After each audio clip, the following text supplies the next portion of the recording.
ኢትዮጵያ ውስጥ እንደ እርግማን ይቆጠር ነበረ። እንደ እርግማን የሚያስበውን ሕሳቤ ብሬክ አድርገነዋል። የለም አሁን እርግማን አይደለም። ነገር ግን ከፍተኛ የውጭ ምንዛሪ አምጥቶ ለመስፈንጠር ሊያግዘን ይችላል። ምን ከሆነ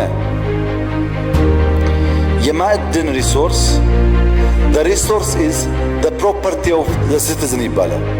ፕሮፐርቲው የማህበረሰቡ ነው። ማዕድን የሲቲዝኑ ሀብት ነው። ነገር ግን ማኔጅመንት ኦፍ ዘ ሪሶርስ ኢዝ ዘ ሪስፖንሲቢሊቲ ኦፍ ዘ ገቨርንመንት ነው።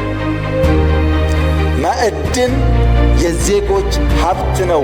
የሚያስተዳድረው ግን መንግስት ነው። ለምን?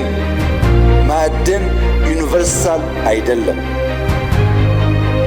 ውስን አላቂ አንድን ማህበረሰብ የሚያስፈነጥር ስለሆነ የህዝብ ሀብት ነው። የሚያስተዳድረው መንግስት ነው። የሚያነቃቃው ግን ሁለንተናዊ የኢኮኖሚክ እድገትን ማረጋገጥ ነው።